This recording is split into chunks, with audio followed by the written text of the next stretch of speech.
it's a do and die situation for Pakistan. And a good thing about Pakistan is that they finally just managed to actually know which is their best 11. Only one thing they can change, which I've been already saying, that they can make one change in their bowling lineup if they can bring Hasnan instead of Shaheen.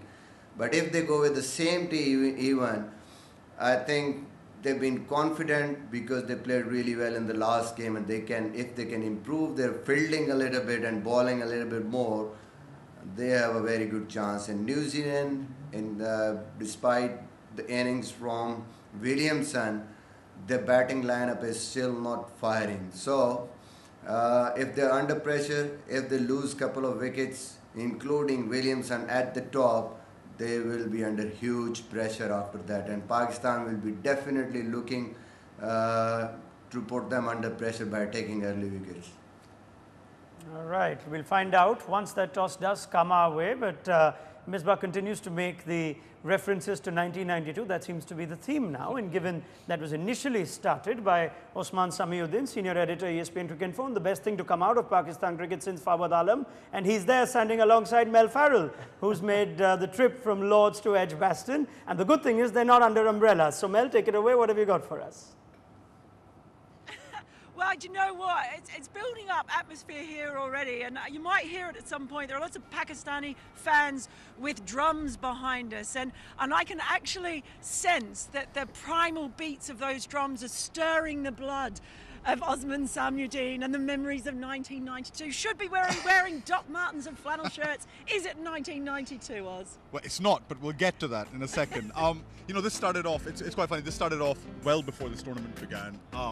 When some die-hard Pakistani fans started pointing out the fact that it's going to be the same format as 1992, and then there's going to be 2 white balls used, one at each end, which they had in 1992, and then people waited for the West Indies result, and Pakistan lost that game like they did in 92, their opening game, and then it just took off, and it's become its own thing from there. The funny thing is that, you know, everyone's been talking about it a lot, all fans, even some analysts have been talking about it, but yesterday Azhar Mahmood was asked about it at the press conference, and he said, no, this is not 92. This is Australia 99. So there you have it. It's not Pakistan 92, it's Australia 99. Is that good?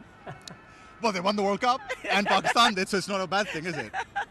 Well, now, yeah, hearing Misbah there as well, talking about Hasnain. Now, a bit of a story there. Has he been training with the team? What's been happening with him? I don't know. We were talking to, you know, the team yesterday, watching them train. I would be surprised if they played him. I would think the way they've gone in this tournament, where they've changed their team pretty much every game and they've made a couple of changes every game, I would think that after that win, they would want to keep as much of the same 11 as possible. So unless Shaheen is feeling something or he's not feeling great or they're really losing confidence in him, I'd be surprised that they would throw in Mohammad Hasnain, who, you know, is fairly untested still at this stage of a tournament. Now, what about on the New Zealand side? Any concerns around the camp about Kane Williamson and the overrate issue? You know, I mean, it was a story for sure when that happened, because it just doesn't happen to New Zealand often.